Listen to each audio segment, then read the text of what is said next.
as people are coming in, I'll introduce myself. First of all, I'm Adam from Clue, and welcome everyone to the Compete Network community for our first AMA with two of the best folks I know in Compete. I'm excited for this. We got 40 minutes with them.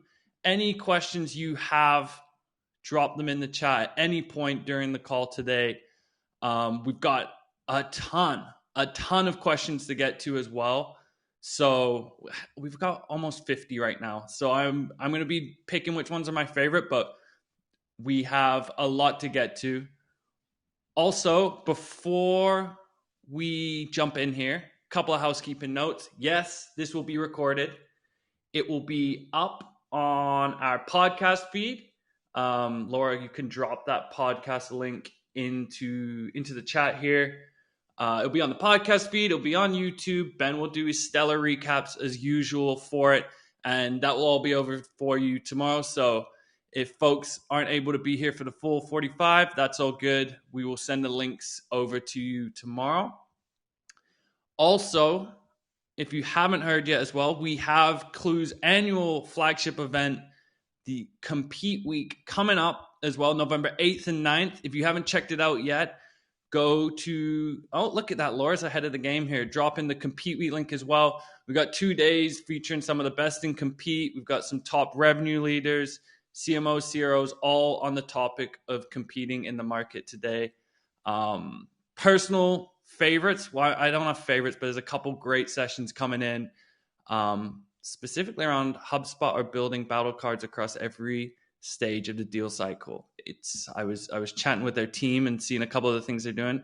There's going to be a ton of awesome sessions for anyone that is standing up, running, compete, win, loss, all of the above. So make sure to save your seat for Compete Week as well. It's a blast. If anyone's been there before, they can vouch for it.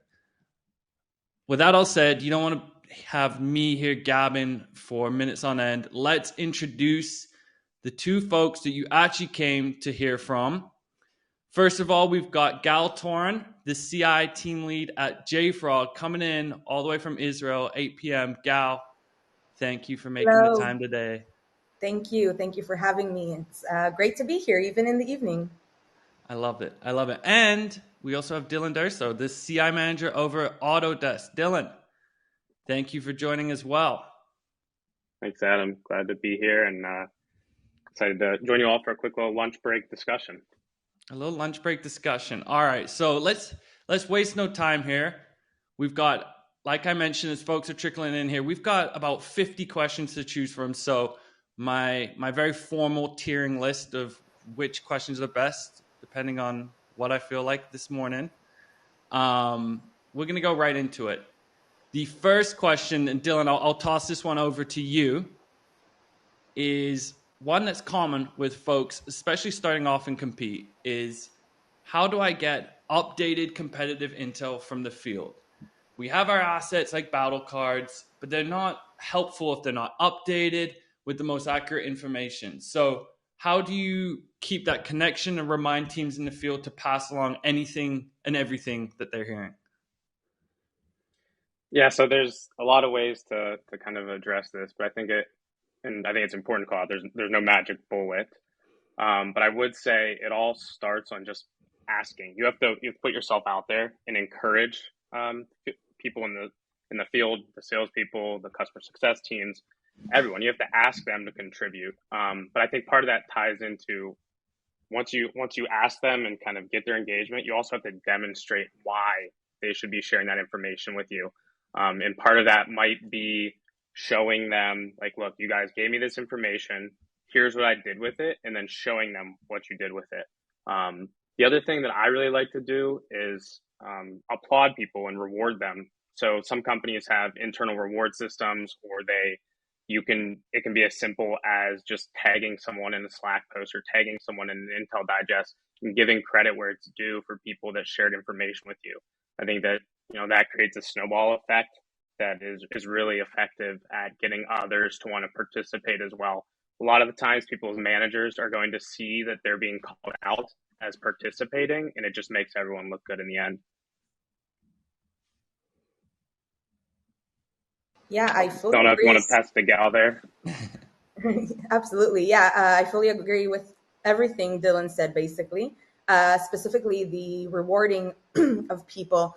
I think people like to be noticed. And another way that we try to do that at JFrog is we have this competitive ambassador program where a few super passionate people about compete from different departments, specifically customer facing teams, that bring in the intel to us, and we meet periodically, but also have communication throughout the quarter just to catch up on new intel and things like that. So I found that very helpful for us. And also we do periodic listening tours. So I go out to, when I'm in the US, I meet with the US teams. In Israel, I meet with the Israeli teams, try to meet with as many teams as possible, and the different account management teams, different account tiers, and get the most up-to-date intel from them basically as well. What's this ambassador team look like? Like, is it a large crew? Like, how are you? And you mentioned there's like sort of like quarterly cadence, but also kind of regular touch points. Like, what does that look like in terms of getting the most out of a Tiger team or ambassador team you got there? Yeah, it's still starting out. We haven't done it for long because it's quarterly. It feels like a longer cadence, but it's definitely been helpful. The teams we have some people from sales, and we also have people from our solution engineering team, which are the more technical focused people who have the more technical deep dives with the customers. And we basically have a dedicated Slack channel where they feed in their intel or ask questions, or I sometimes ask questions. Like I'm interested in a specific new domain that we're looking into. Is it coming up? Are customers talking about it? I can ask them, and I have that direct channel to them. That is a channel to the field in the end. So that's been helpful. What as well when I think Dylan, you mentioned something off the hop there. There was when you received this information or this intel, showing them like, here's what I've done with it. Like, what does that look like? What's an example of how you share back out with these teams? Like, hey, this is what I'm using this intel for. Here's how I'm incorporating it. Yes, I think it's taking advantage of the different communication channels you have. So Gal mentioned Slack channels and things like that. So if I know that an account executive has told me, like, look, we're seeing this pricing out in the field, or we're seeing this new feature that's competing with, something that was previously a strength of ours. It's showing them, look, okay, here's where I put that in the battle card. Here's where I put that in the like landscape report. Here's where it applies to our feature matrices that we're creating, and here's how that information that you shared is being used and seen by people across your company. So it's not just a me to you conversation. It's you shared this with me, I corroborated it, and then I put it in front of hundreds or thousands of people that are also taking advantage of it. So people, they want to help, right? So I think people like feeling helpful and like contributing to competitive intelligence. So it's really all just about demonstrating that value and how you're using it, and showing them that you're giving them a platform to contribute. I feel like it's a unique situation for you as well, Dylan. I'm not sure for folks in attendance today, like what size company they're working with, but you're at a large company, right? So like scale and being able to build those relationships is you really have to put a plan together there as well. Yes, definitely. It can quickly, a large company, like Autodesk, can quickly be drowned out by other things because there's constantly reports being published from other teams and things that are kind of related to CI but not dedicated to CI. So you really have to kind of, establish your footing to stand out. And I will say, a company the size of Autodesk, we already had a very well established CI program that I stepped into as well for the most part. So I didn't really have to create it from scratch or anything like that. So we had a very active community of people that wanted to share information. I know that's not going to be the case for everyone. I've been at organizations where that wasn't the case, right? So I think you have the approach there of working with the field team and getting that information and then demonstrating the information really varies from company to company. like I mentioned, we got a lot of questions here. We actually got one in from Agnesia that I'm going to get to in a second here. But Gal, I want your take on this one that we got before, that we chatted a little bit offline. And I want your take on this because this is something that's come up all the time: is AI, AI, AI. And So try so, from your perspective, what AI is actually useful versus what is kind of hype right now for you in your role in Compete? Absolutely. So first of all, I think most of us still don't tend to trust ChatGPT and the sort for like deep analysis and actual text writing. I do find it helpful to start off writing a topic or for some tweaks and maybe making text a bit better. But what I do find useful is a lot of um, websites like review websites now are starting to do summaries of their reviews. Clue has that feature specifically as well, summarizing all of the customer reviews from G2, from Trust Radius, for instance, and highlighting those insights instead of you going through and reading all of those reviews yourself. I've also seen platforms doing call transcriptions or highlights from like earnings calls from your competitors, stuff like that. That's been very helpful for me as well. Being able to surface insights a lot faster and not having to go through everything, as well as the general sentiment of that call or transcript, basically. Oh, we got a follow up here from Pierre on the AI side of things. So, which AI tool do companies use to distribute CI internally, respond to simple questions? So he's looking for something that can generate responses based on our CI content that would be included. Yeah, we're feeling that right now as well. As AI develops and as more technology is coming out around it, people's expectations are becoming bigger as well, and that makes sense. Definitely, that's something that we're trying to work on internally. We haven't found a vendor that does that. Like my dream, and I've been talking to Clue about that as well, is to have people type in like a natural question and for Clue or any other tool to surface that the best information for them. But we haven't found anything that does that currently. I want to get to. I'm sorry if I'm not pronouncing your name correctly here, Agnieszka, because I got to take your question if you're joining us 6 p.m. for your evening here. Uh, Agnieszka asks, I would love to hear how both of you are communicating your intel, your insights with the product and executive teams, and then the follow up to that is how do you adapt that content aimed more so at the sales teams? Yeah, I can jump in on this one just to start. I mean, part of the answer is in the question, right? There's clearly a different way of communicating sales or product or executive team, and you have to be willing to cater your information in the report structure, or I use report in a very general term here, but a report structure to those different audiences. So the product team probably not going to be viewing your battle cards, and you just have to acknowledge that, right? The executive team most definitely not going to be viewing your battle cards, so you have to acknowledge that and then understand, okay, what opportunities, like do we have any existing reports that I can model a CI report after to communicate the findings to the executive team. I will say something we've had success with is pulling information that I've created in battle cards, but just repackaging it in different ways for an executive, like landscape report. So it's not necessarily creating something from scratch. It's taking what I have in existing battle cards, reorganizing it. So right, a lot of copy paste, but then adding additional layers of context to make it usable for the executive team. They're more likely to consume something that's in a report than they are a battle card and Clue.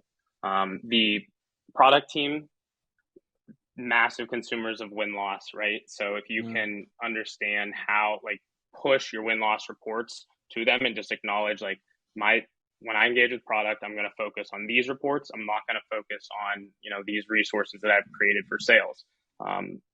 They're not going to be interested in that. So maximize their time consuming your reports by giving them the information they want. So with product, I focus on win-loss, things like that, less on battle cards. But it doesn't mean you don't communicate with them just because that's not where your kind of like bread and butter reports are. On that side, the product side, especially with win-loss, I'm interested in, Gal, maybe you have a take on this too, but when you're sharing win-loss reports or win-loss findings with the product team, what's that balance like between using this to inform them, using this for here's like my recommendations or the buyer recommendations? There always seems to be a kind of a push-pull between compete and the product team in terms of their roadmap, because obviously product teams have so many inputs on where their roadmap should go. So what's that kind of balance like in terms of informing, recommending, and that kind of partnership? Oh, I definitely feel free to recommend to the product team.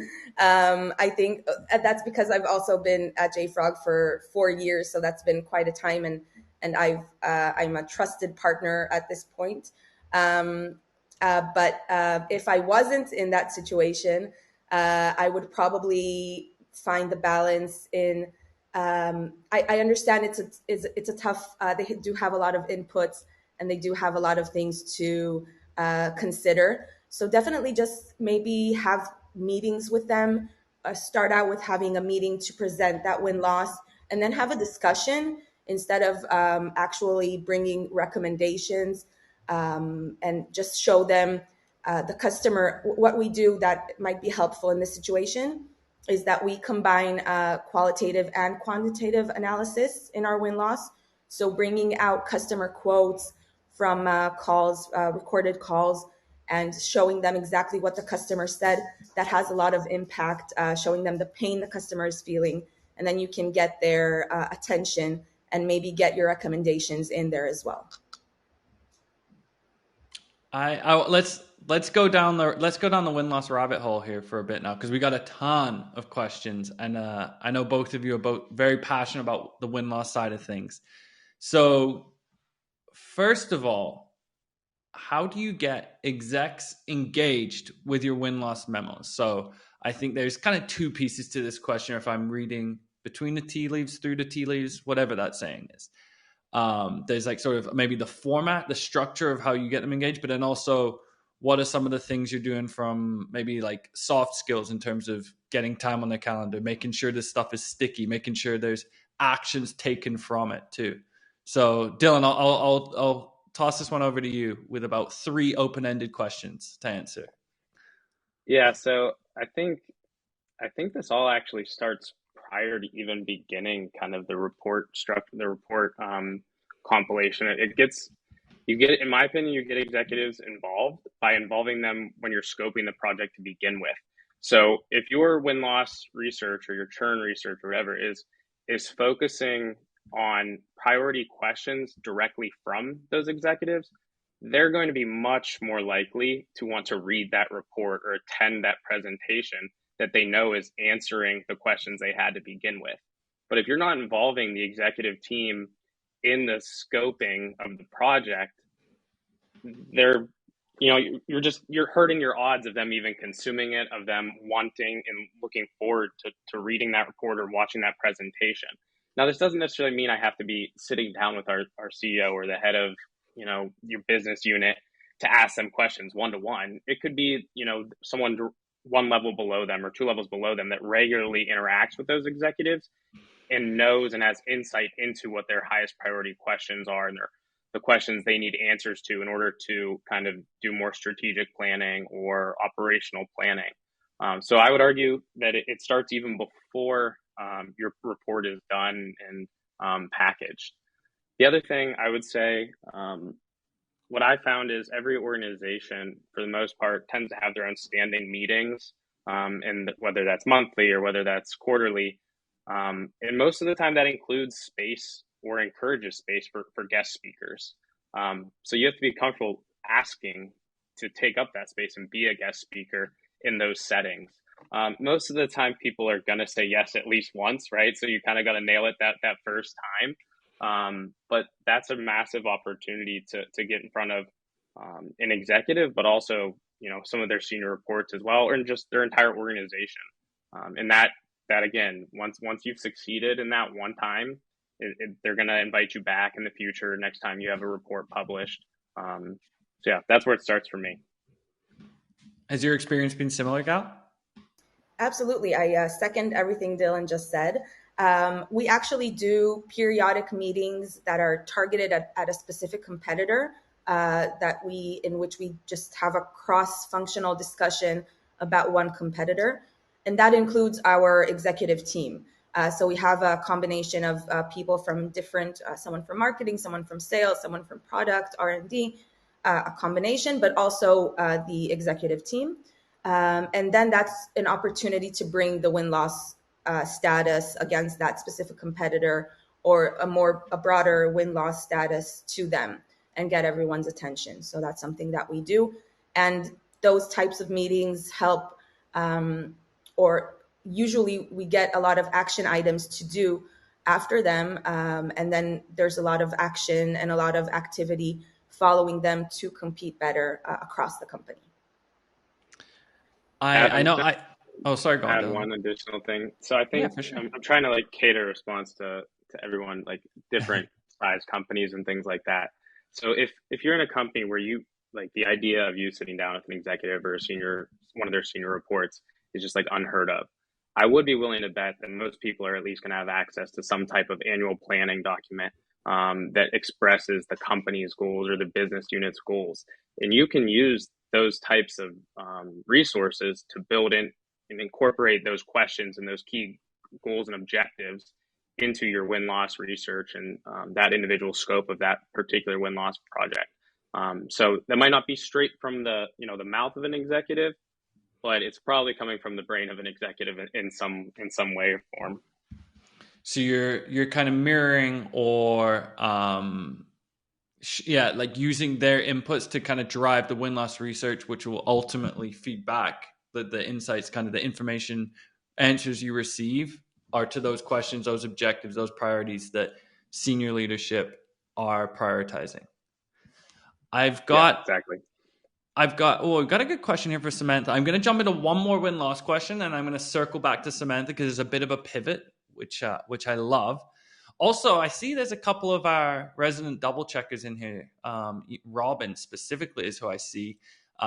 Feel free to drop in the chat, Robin, any win-loss expertise as we go in here. And folks, if you see Robin, just shoot her a message. She's got a wealth of win-loss knowledge as well. We're kind of going a little reverse engineering here on the win-loss side, because another question we had was more so around the structuring. So how do you structure your priorities and your win-loss kind of interview process and research process?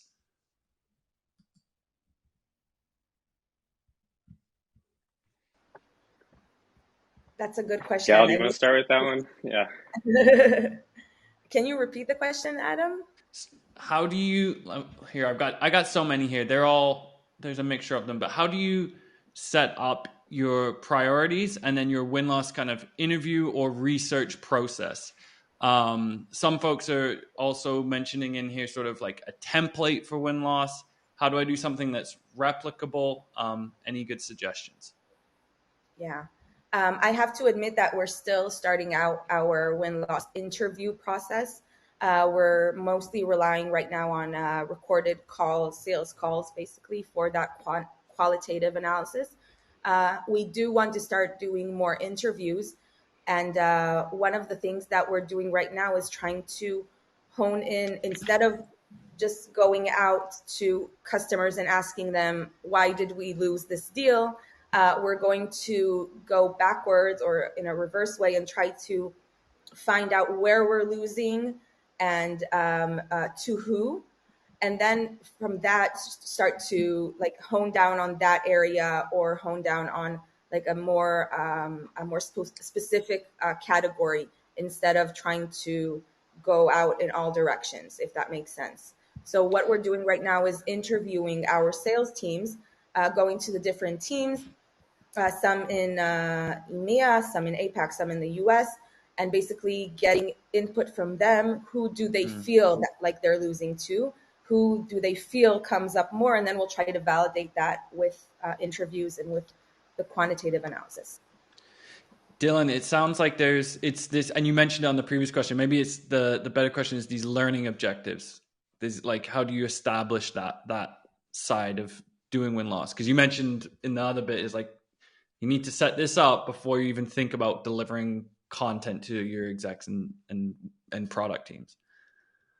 Yeah, so the learning objectives, I think it all starts there. But before you just go out and start interviewing people, I think it's really important to one, understand like the existing resources you have, right? So if you're a company that is willing to invest in, double check by Clue, the support there, or if you're a company where you have to do it on your own and kind of bootstrap it, or if you're a company where you can do some type of internal interviews, but also maybe talk to channel partners, right? So kind of get a in between of that external, but not necessarily internal. So it all starts with identifying your resources, but then you also have to identify who do you want to talk to? Like what questions are you trying to answer to begin with? If your questions are all focused on, your largest customers as far as like dollar value, then you need to make sure that you're talking to customers that can address that.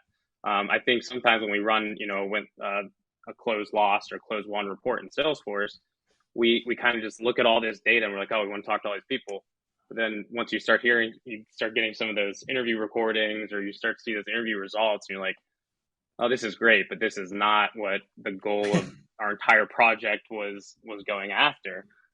So I think, it starts the objectives, but then identifying the segments of who you need to talk to, but then also understanding how many people do you think it takes to get, or how many interviews is it going to take to even get to that answer? If you set out hoping for 30 interviews, but then you find out, like, look, we have pretty definitive answers here after 10 interviews, then, use your resources to go after another question. But it's really going to vary by company and the resources you have. We're fortunate in that we can kind of do a really large scale win-loss, but it's really going to vary. For sure. And there were quite a few questions around like structuring your results and sharing that out to the execs. Ben, if you want to drop that win-loss exec template as well that we built alongside the double check team, because I know probably a lot of folks in attendance are looking for something like that. We could drop that one in, check that out, because I want to pivot to, we're going a little away from win-loss now. And I love this question from Samantha is, Let's rewind the clock to when both of you were starting off in the world of Compete. Samantha says that she's a product manager. She's at a company that's never had a product manager before, or even battle cards. So she feels like she's playing catch up. Any recommendations starting from scratch? And maybe more specifically, if you could rewind and do it again, what would be something you do differently kicking off Compete or inheriting a Compete program? That's a really good question. So first of all, let me start with the second question, what I would do different. Or actually, can you repeat the first question? I'm sorry. It was, Samantha was saying, I'm starting from scratch. I feel like I'm playing catch up. What would you do differently? Yeah. What would you do differently now if you were inheriting a program or starting a program from scratch? Yeah. So quick tip for the best thing you can do at this starting point is ask the salespeople that are already there. If they've been there, if you're the first product manager, they've probably been selling. I assume they've been selling before you've gotten there. So ask them who they've been seeing, who are the top competitors, like the top 3 competitors that come up the most, and then focus only on those as a beginning. Get a few points, advantages or strengths and weaknesses about those top 3. And then you'll have a really quick win or an approximately quick win to get you started. Sales teams and product teams will start using that, and then you can start building out the rest. And I think that's also the thing I would do differently is go go a bit wide instead of deep, and check more boxes and not like give something, but not the full picture. I think that's a better approach to give a quick win instead of a full competitor profile for each of them. That takes a lot more time. Dylan, what's your take on this? What would you do differently if you rewound the clock? Yeah, so I think, I mean, and Gal mentioned a lot of really great things, but I think the thing I would just reiterate and kind of build upon is starting with a small victory. So chasing a small victory before you go after, all the answers to all the questions, right? Demonstrate the value in a very specific instance. So say you have 20 competitors, but if you can demonstrate what you can do regarding just one competitor, maybe the highest priority competitor, or maybe the one that you have them, maybe it's not the highest priority, but you have the most information about, demonstrate how CI can impact your win rate versus that competitor, or how CI can help, improve seller confidence versus that competitor. Even if you're not necessarily winning more deals, but at least your sellers are more confident. Chase that small victory, and once you have one example of success, people are going to want to engage more. You're going to be able to tackle more. You're going to be able to ask for more resources to support that, and you're going to find yourself with a program that's an actual program at that point, right? Not just one specific project. So if you're allocating your time, if you're in Samantha's shoes here, there's kind of reach out to your sales force, your sales reps to start with, to get that kind of anecdotal, qualitative, what's on fire right now, and then demonstrate value with whatever the key priority is there. I'm curious as well, Gal, because you mentioned, I wouldn't say it's a different approach to Dylan, but you did mention sort of maybe a bit wider, whereas Dylan seems to be kind of honing in on focus on that one competitor, focus on some value there, and then snowball effect. Is that, am I reading that correctly compared to maybe where you're saying like go a little bit wider? I think it's we're saying something similar, but the going wider would be my second step. So I'm saying as the first step, go to the sales reps, ask them what they've been hearing from the field. Then you have your maybe top 1, 2, 3 competitors. Maybe 3 might be a lot at a first go, but get some value, some type of value out there. I would go with probably improving seller confidence, like Dylan said. That's a really big point. Once you get sellers invested in what you're giving, then because you've already given them not a full battle card, but even a few points that they can share with a customer versus that key competitor or those 3 key competitors. And then after that, build out, I would build out more, yes, a broader approach rather than a deeper approach. If I were doing it again, just to get quicker value out there to the field. Yeah, that's my feeling today. I think that's topic. That's like salient. That's relevant right now to getting the value out to the field early, because if sales are your first champions, your early kind of advocates, they are on a quick cadence. Like, I mean, different companies have different deal lengths, but relatively speaking to other parts of the organization, like sales have quicker needs, faster needs. They'll let you know that too. Exactly. So and on that note as well, I think when you're kind of trying to eat the elephant one bite at a time here, what's your prioritization? What would you do first? There's another relevant question here, and it's going to kind of dovetail into some other ones that folks have asked here. But with that said, how do you start to kind of establish a clear outline of what we will do and what we won't do as a compete team? Like, that can be a difficult conversation, especially when you're trying to start to build buy-in and demonstrate value, right? Are we talking time and effort, or more ethics as well? I'm think it's maybe like the time and effort piece, if it was a bit more relevant to the Semanthas. But if you have something on an ethical side as well that you want to add in for folks that you think is like a definite do or do not be doing this, like drop that in there too. Yeah, sure. So first of all, in terms of time and effort, I always say to, this sometimes annoys them, but I say to our sales reps, you're not the competitor's sales reps. You're not supposed to know every bit and byte about how the competitor's product works. You're supposed to know the general gist of it, and you're supposed to know its advantages and weaknesses, but you're not supposed to explain to the customer exactly how it works versus our product. I advocate more for an approach like know some things, but we can't be expected to do a deep dive on each and every competitor's product and all of the bits and bytes and how it works behind the scenes. So I put that as a very clear kind of border for what we do and don't do. And in terms of ethics, I just our approach is my approach is to do everything transparently. If you want to, I don't know, download a competitor's white paper from their website, do that with your own name. They do that the same with us. So it's just like a more open approach. And instead of hiding, I don't like to, there's a lot of gray areas and I try to avoid those. I don't like them a lot.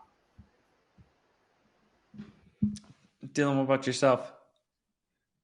Yeah, so for me, I try and just upfront with everyone about whenever I get a chance and a platform to explain, like, here's who we track, here's who we don't. I make sure to tie it back to like who's impacting our revenue. That's what it comes down to. That's who we're going to be prioritizing. And most people should have some way, and companies should have some way of tracking who is impacting the revenue, whether it's win rate. That's a good one that hopefully you have. Your win rate versus specific competitors. Share that with a sales rep. If they ask, like, well, why don't we have this person included? Say, look, we face them once a quarter or once a year. Like I just have to prioritize, the competitors that we're coming against more often, and that's how we're doing it for now. Maybe we'll put them on tracking for like alerts and things like that. But as far as creating content for that competitor, we have to prioritize who's impacting revenue, but leave the door open, right? So the other thing I say, if it's a very niche competitor, I'll say, look, I don't have the bandwidth to do that right now, but if we can crowdsource some information, so if we can, get an email chain together, get a Slack group chat together of people that have faced that niche competitor, if we can get others to contribute, then we can crowdsource that information and address it much quicker than what I can do on my own. No, I know you would think we would do that for every competitor, but that's just not the reality of the situation. So that's a really helpful way of tracking even the ones you don't want to. The other thing that I tell people is if it can be solved in a Google search, it's probably not a good use of competitive intelligence's time, right? I can find the answer in 30 seconds. Just encourage people to do the same. Obviously in a very polite and nice way, but just encourage them, like, look, this is not the best use of our time. For sure. Especially if you have existing content, self-serve kind of apparatus in place as well. This is interesting as well in terms of what you won't do, prioritization. I think it might dovetail. I know we're coming up on time here, so anyone that's live, I obviously would love to prioritize your questions. Not that the other questions aren't great too. I've got a bunch. So with our last 5 minutes, if you've got any questions, drop them in the chat. If not, I've got one that's similar to this, like what we won't do, we'll do prioritization. And it's come up a couple of times. So let me pick one of the questions. But essentially, it's getting your exec team on board. So how do you sort of get them on board to recognize the benefits of what your Compete and Win Loss program can and will have for the business? And how do you get them on board for like this kind of long-term process? So that's the question here. And if you have an example, because someone else put, getting my company to acknowledge we actually have competition and it affects our business. So I'm not sure if either of you have had your career that hurdle to overcome too. But firstly, that exec side of the coin, Gal. This actually connects to something that I wanted to mention in the previous question as well. We have something that we call a competitor scorecard. Basically, every month I look at a few variables I can share a blog post about it later on that I did in a different platform. But basically, it helps prioritize with a few different variables like win-loss, how many times they come up in customer calls. We have a way to track that as well through Salesforce. What the impact is on the company. And we actually make a ranking of the competitors, and then we can show them actual facts like this competitor is taking X amount of revenue from us. This competitor, sales is hearing about it all the time. They need answers. We're giving them the answers. This is our value. So that helps a lot in both prioritizing, but also showing we really need to take care of this. This is where we're bleeding right now, stuff like that. But aside from that, I'm lucky to have not had to overcome that hurdle, really. JFrog has always understood, the leadership team as well, always understood the importance, and that's why they brought me on very early, I think, compared to other companies. What about yourself, Dylan? Yeah, luckily I've been fortunate as well to only be part of companies that understood and already appreciated the value of competitive intelligence. But with that said, I think there's always more engagement that could be done. I know Clue puts out a ton of resources on addressing executive engagement. I would say from what I've seen, it's the thing that you all talk about the most, because it is so important. So find opportunities whenever you have those, your existing, whether you have a standing meeting with executives or whether it's getting invited into, a team's meeting or an organization's meetings, find an opportunity to add in some of those snippets about why CI matters and why CI matters to them and what it can do for them. Even if that's kind of not exactly the goal of what you were talking to them, say, look, I understand I'm here to talk about this, but I wanted to quickly mention, what CI can do for you. Get opportunities to get in front of kind of like a entire company-wide audience or business unit-wide audience and get a session focused specifically on how CI can impact everyone. Back it up with numbers, back it up with stats, right? That's what's going to be most influential, is showing the dollar amount that you're losing to a specific competitor, or showing what maybe most importantly, what your revenue could be if you want a couple more deals versus a specific competitor. That's the type of information that's going to resonate with executives, not this is the feature comparison of us versus them, or this is our pricing model versus them, or this is, et cetera. I think it all comes down to the bottom line. Mm. That anchors it. That anchors the conversation, right? I think it comes down to that understanding your audience. What matters most to them? Speak in their world, what's going on in their mind. You might have just done 3 days of a competitor deep dive on a feature product, but their head isn't in that world right now. And a quick plug, there is what Clue's working with this competitive revenue analytics, to Dylan's point, Gal's point, and how do you actually quickly and accurately show to your executives, this is the dollar amount each competitor is costing me, this is our win rate, this is where they show up, and this is the average deal size, and that's the bottom line right there. This is how it's also kind of goes into that, here's what we will and won't do as well. So we still got so many questions to get to here, but we've hit time. Dylan and Gal, this was so much fun. I really appreciate this. Folks in attendance, I think we're going to try and do this on a monthly basis in the community. I like this kind of informal hangout, dropping your questions in here. So if you're into this format, anything you'd like to change, tweak, other topics you'd like us to get into, drop me, Dylan, Gal, a DM. You're both on LinkedIn, correct? Let us know, because I think this is a great ritual we want to kind of keep doing in the Compete community. Again, this recording will be up on the podcast, on YouTube, and emailed out to you. So thank you so much for the folks that attended. And of course, the stars of the show, Dylan and Gal, I really appreciate you taking the time today. Thank you. Thank you for having us. Yeah, thanks for the opportunity, Adam. Thank you. We'll catch everyone next month then. This is a thing. Yeah, very cool. All right, let's do it.